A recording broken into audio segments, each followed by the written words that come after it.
Hello student, स्वागत है आपका वाई स्टडी पॉइंट पर। आज हम 14 मई की करंट अफेयर्स देखने वाले हैं। तो चलते हैं अपने पहले क्वेश्चन की तरफ। आज का हमारा पहला क्वेश्चन है, हाल ही में एआई के लिए आईएसओ सर्टिफिकेशन 42001 2023 प्रमाणन प्राप्त करने वाला दुनिया की पहली आईटी कंपनी कौन सी बन गई है? Which is the first IT company in the world to receive ISO 42001 2023 certification for AI? IBM, HCL, TCS, Infosys. तो इस क्वेश्चन का राइट आंसर हो जाएगा आपका ऑप्शन नंबर डी, इन्फोसिस। तो इन्फोसिस आईएसओ सर्टिफिकेशन 4200 पाने वाली पहली कंपनी बन गई है विश्व की।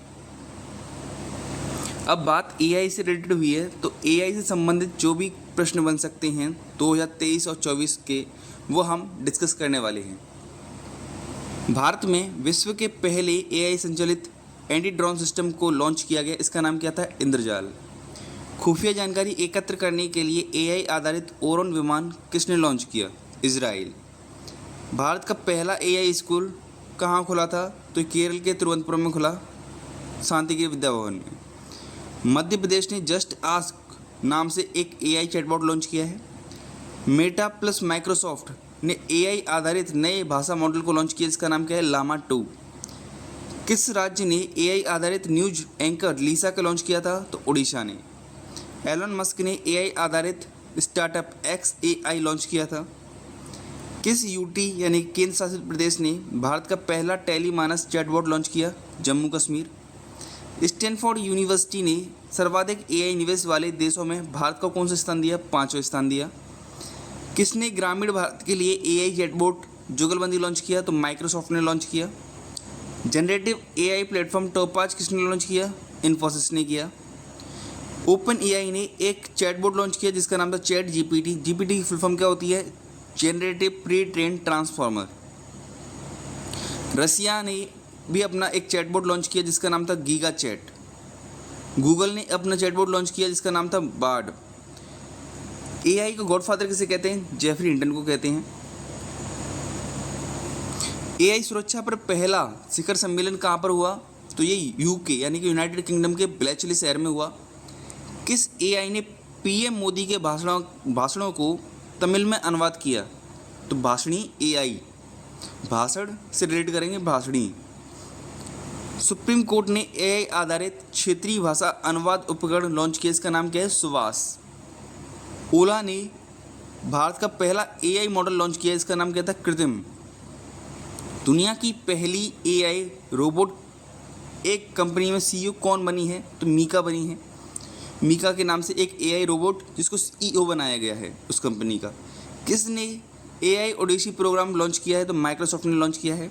शिक्षा में बहुभाषावाद को बढ़ावा देने के लिए किस नाम से एआई आधारित एक ऐप लॉन्च किया गया? तो अनुवादनी। भारत की पहली एआई सिटी कौन सी बनेगी? तो लखनऊ बनेगी।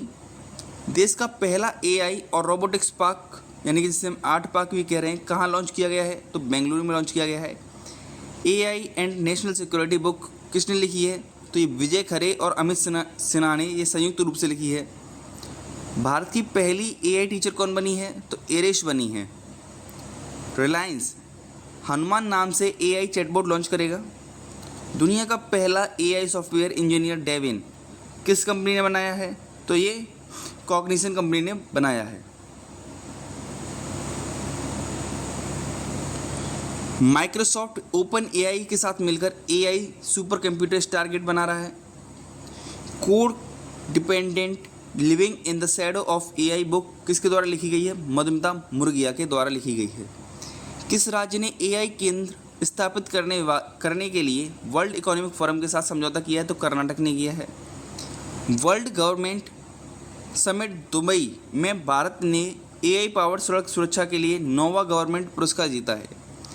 एआई में भारतीय स्टार्टअप को सशक्त बनाने के लिए IMPEL ने एआई प्रोग्राम लॉन्च किया है। किसके द्वारा लॉन्च किया गया है? माइक्रोसॉफ्ट के द्वारा लॉन्च किया गया है। जिनी एआई प्लेटफॉर्म लॉन्च किया है गूगल ने। एक चैटबॉट बार्ड भी लॉन्च किया था और जिनी एआई उसी का मॉडिफाइड रूप है। भारत की पहली एआई फिल्म कौन सी है? तो इरा है। भारत की पहली टीचर कौन थी? इरिस थी। WHO ने किस नाम से अपना पहला AI powered digital health promoter launch किया है? तो सारा के नाम से लॉन्च किया है। भारत की पहली AI सॉफ्टवेयर इंजीनियर कौन बनी है? देविका बनी है। दुनिया की पहली AI स्पोक्स पर्सन प्रवक्ता लॉन्च किसने किया है? तो यूक्रेन विक्टोरिया साई ने, जो कि यूक्रेन की हैं, इन्होंने AI स्पोक्स पर्सन को लॉन्च किया है। नेक्स्ट क्वेश्चन पर आते हैं। हाल ही में इफ्को के नए अध्यक्ष के रूप में किसे चुना गया है? Who was elected as the new chairman of IFFCO? Dilip Sanghani, Dinesh Kumar Tripathi, Srinivas Pallia या संजय नायर? तो इस क्वेश्चन का राइट आंसर हो जाएगा आपका option number A, Dilip Sanghani. तो दिलीप संघानी को हाल ही में इफ्को के नए अध्यक्ष के रूप में नियुक्त किया गया है। इफ्को की हमारी फुल फॉर्म क्या हो जाती है? Indian farmers fertilisers cooperative. Next question, हाल ही में राष्ट्रीय प्रौद्योगिकी दिवस कब मनाया गया? When was national technology day celebrated? 11 मई, 12 मई, 13 मई, 14 मई? तो इस क्वेश्चन का राइट आंसर हो जाएगा आपका ऑप्शन नंबर ए, 11 मई। तो 11 मई को हमने राष्ट्रीय प्रौद्योगिकी दिवस मनाया है। इम्पोर्टेंट डेज की बात हुई है, तो जैसे हम रेगुलर देखते हैं इम्पोर्टेंट डे आता है तो हम सारे इम्पोर्टेंट डेज देखते हैं उस महीने के, तो ऐसे ही हम दोबारा से देखते हैं। 1 मई को हमने क्या मनाया? अंतर्राष्ट्रीय श्रमिक दिवस। 2 मई को विश्व ट्यूना दिवस। 3 को विश्व प्रेस स्वतंत्रता दिवस और अंतर्राष्ट्रीय तेंदुआ दिवस। 4 मई को कोयला खनिक दिवस। 4 मई को ही अंतर्राष्ट्रीय अग्निशामक दिवस भी मनाया। 5 मई विश्व हाथ स्वच्छता दिवस यानी कि world hand hygiene day.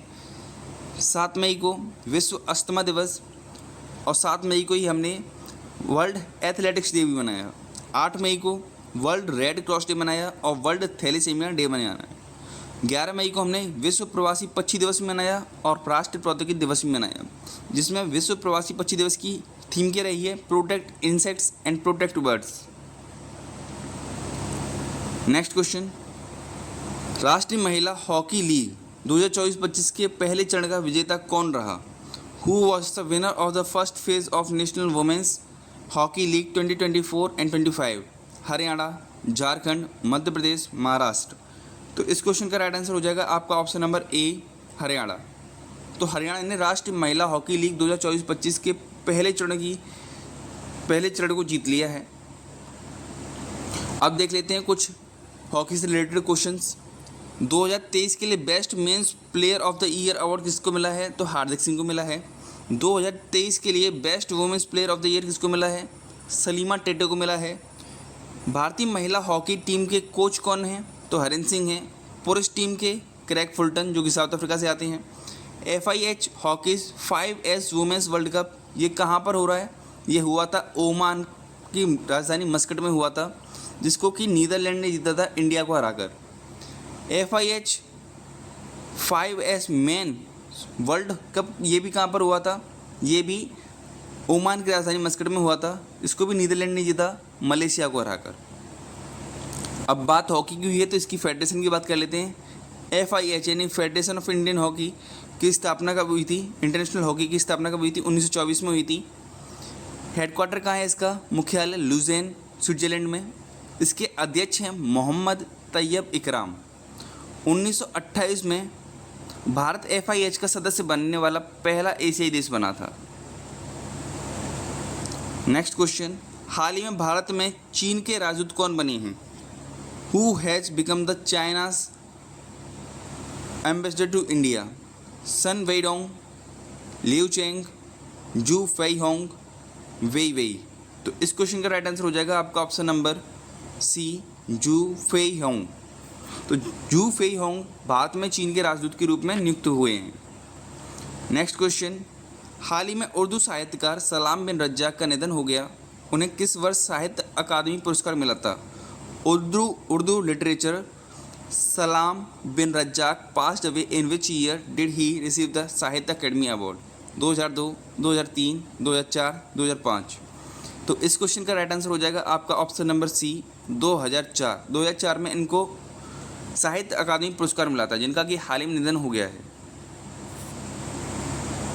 Next question, हाल ही में कृषि कल्प ने किसान उत्पादक संगठनों के लिए भारत का पहला त्वरक कार्यक्रम कहाँ लॉन्च किया है? Where did Krishi Kalp launch India's first accelerator program for farmer producer organisations? New Delhi, Bengaluru, Pune, Lucknow. तो इस क्वेश्चन का राइट आंसर हो जाएगा आपका ऑप्शन नंबर बी, बेंगलुरु। तो बेंगलुरु में इस प्रोग्राम को लॉन्च किया गया है। नाबार्ड एजेंसी के बारे में जान लेते हैं। तो नाबार्ड की फुल फॉर्म क्या होती है? National bank for agricultural and rural development. इसकी स्थापना 12 जुलाई 1982 में हुई थी शिवरामन समिति की सिफारिश पर। इसके प्रमुख कौन हैं? KV. Shah ji. Next question, हाल ही में राष्ट्रमंडल सचिवालय ने भारत की किस पहल को स्मार्ट सरकार की सर्वोत्तम कार्यप्रणाली के रूप में मान्यता दी है? Which initiative of India has been recognised by the Commonwealth Secretariat as the best practice of smart government? PM Awas Yojana, CP grams, PM Ayushman योजना, नन ऑफ दीज। तो इस क्वेश्चन का राइट आंसर हो जाएगा आपका option number B, CP grams. Next question, हाल ही में महिलाओं के खिलाफ हिंसा से निपटने के लिए पहला कानून किसने पारित किया है? Who pass the first law to deal with violence against women? African Union, European Union, Quad या आसियान? तो इस क्वेश्चन का राइट आंसर हो जाएगा आपका option number B, European Union. इस क्वेश्चन का राइट आंसर हो जाएगा। अब बात यूरोपियन यूनियन की हुई है तो जान लेते इसके बारे में। इसका हेडक्वार्टर कहाँ पर है? ब्रुसेल्स, बेल्जियम में। यहाँ पर ही नाटो का हेडक्वार्टर भी है। इसके प्रेसिडेंट कौन है? तो उर्सुला वॉन डर लेयन। और यूरोपियन पार्लियामेंट के हेड कौन है? रॉबर्टा मेट्सोला। और इसमें कितने सदस्य हैं? तो 27 सदस्य हैं। जब से ब्रिटेन निकल गया है उसके बाद में इसमें 27 सदस्य हैं। इससे पहले 28 सदस्य थे। नेक्स्ट क्वेश्चन, हाल ही में आरबीआई ने किसे ईडी नियुक्त किया है? यानी कि आरबीआई में एग्जीक्यूटिव डायरेक्टर के रूप में नियुक्त किया है। Who has been appointed as ED by RBI? Indramani Pandey, Rashmi Shukla, Arvind Panagariya, R Laxmikant Rao. तो इस क्वेश्चन का राइट आंसर हो जाएगा आपका option number D, R Laxmikant Rao. तो आर लक्ष्मीकांत राव को ईडी के रूप में नियुक्त किया है आरबीआई ने। इसी के साथ हम आरबीआई के बारे में और जान लेते हैं। 1 अप्रैल 1935 को इसकी स्थापना हुई थी यंग हिल्टन आयोग की सिफारिश पर। इसके गवर्नर कौन थे? इसके प्रेजेंट टाइम में गवर्नर कौन है? शक्तिकांत दास, जो कि 25 नंबर के बने हैं। पहले ब्रिटिश गवर्नर की बात करें तो वो कौन थे? सर ऑस्बर्न स्मिथ थे। और पहली इंडियन गवर्नर की बात करें तो वो कौन थे? सी.डी. देशमुख। तो इसी के साथ आज का हमारा करंट अफेयर्स का सेशन ख़त्म होता है। अगर वीडियो अच्छी लगी हो तो वीडियो को लाइक करें। ऐसी अगर आपको डेली रेगुलर करंट अफेयर्स चाहिए तो चैनल को सब्सक्राइब कर लें। आपको वीडियो रेगुलर मिलती रहेंगी। वीडियो देखने के लिए धन्यवाद।